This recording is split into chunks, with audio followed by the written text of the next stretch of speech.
So I'm here with Kyle Geronazzo. He's the BC Libertarian Party candidate for Kelowna-West. There's a by-election going on here right now, and people will be going to the polls on February 14th. And I'm up here because Kyle had his campaign kickoff event last night. We had it at Dakota's Pub, and it was great. Good turnout, right? And we had some good conversation with people there about the issues. So, how's your campaign been going? Is there anything that you want to tell our viewers about? Oh, it's been fantastic. It's been refreshing. Every time I see myself in the newspaper or on the internet, it's really exciting. Yeah, that's great. You've had some good coverage, and there was a reporter from, was it Kelowna Capital News at the event covering.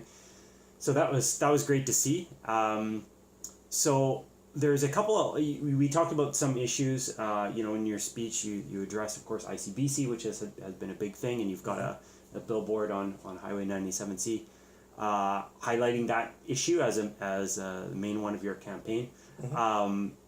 But I think as somebody who was in attendance at the kickoff yesterday, or maybe it might have been a comment on the Facebook post that, well, why is this guy only talking about ICBC? Well, you're not only talking about ICBC, so there are some other issues. We talked about a few of them last night, but there's a couple others I just want to see where your thoughts are at. One of them is education. So when you look at our K-12 education system, do you see any problems there? And if so, what can you offer as a libertarian candidate in terms of solutions? Well, what I think is what we need is more options for education. I don't believe there's one size fits all model for education that would fit perfectly for every single child. And I think we need to explore different paths that we can offer our children, and so that they can all excel to the greatest of their extent.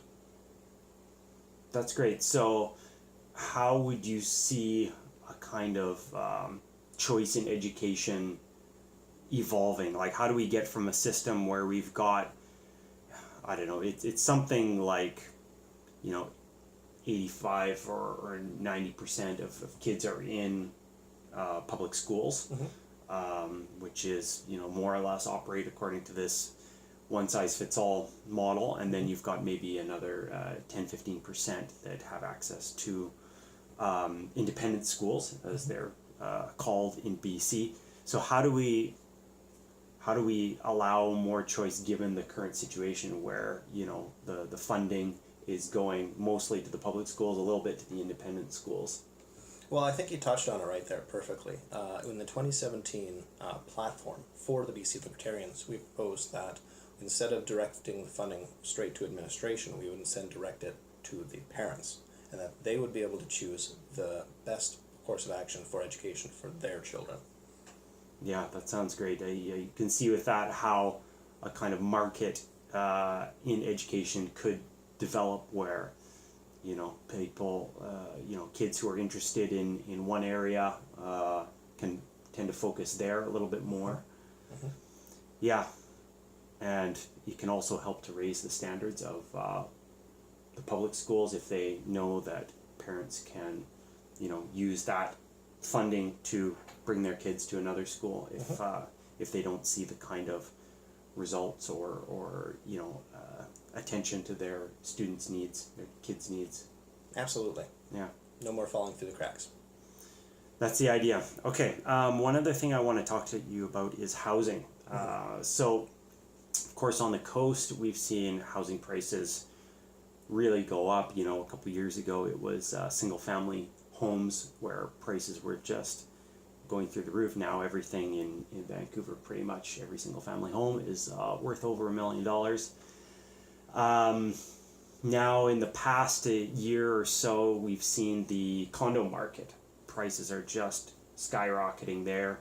And this has also impacted, of course, the cost to rent a home. So have you seen a similar thing here in the Okanagan? If so, is there anything from a libertarian point of view that can be done to address this, or is this just a feature of market economics that we have to live with? Well, we have definitely seen prices shoot up here. The house that we're in currently right now was reassessed this year at over 20% more than it was last year. Wow. So prices are skyrocketing, absolutely. We're definitely feeling it here too. Yeah. My solution to this would be working with municipalities, relax zoning laws, allow more construction for more homes, for more people. I mean, we keep growing and growing as humanity. We keep getting more and more people. Yeah, and are more and more people moving to the Okanagan? Oh yeah, absolutely. This is one of BC's biggest growing municipalities, fastest growing, I should say. And just there are other courses of actions too. I mean, we had touched on previously that 95% of BC is crown land. So I mean, if prices are skyrocketing over the small 5% of BC that we're actually populating, well, we have over 95% of it to go. Yeah. So in the Okanagan, is it like where actual residential development can occur within municipal boundaries? Is it fairly limited? Like you're sort of just along the edge of Okanagan Lake and that sort of thing? Because I know that on the coast, I mean the area that can actually be developed is very limited, right? Limited by geography mostly. I mean, we've got an international border just south of us, and we've got mountains to the north, we've got oceans to the west, and then of course we've got the agricultural land reserve, which takes a very large part of that. Yep. Fraser Basin out of the pool for places where we can build homes for people. So do you see the same thing? Because I know this is a big agricultural region here as well, with the ALR. I do think the ALR definitely has an impact here. Geographically, I think we have plenty of space to expand in the Okanagan. I mean, obviously we can't build in the lake, but we have plenty of extra room that we can move out into. I do think the right way forward would be allowing for more construction overall. Yeah, definitely. I see the argument for supply, and to be honest, when I look at Kelowna and I see how fast it's growing, I mean, I usually up here once a year. My family's from here. It seems like there could be more density as well. Like a lot of it is very low density. So yeah, I think that loosening up zoning, as you're saying, maybe bringing some more land out of that crown land into the municipality so they can develop it for housing seems like a good way to boost supply. And there's also the height restrictions as soon as you get downtown for how high you can build as well. Right. Yeah, I'm sure that really limits things as well. Okay, well, thanks, Kyle. I just wanted to quickly touch base with you on a couple of topics here, but yeah, thanks so much, and I really wish you best of luck for the rest of the campaign, and I hope that if any of you are watching in the Okanagan, you'll come out on February 14th and give Kyle your vote.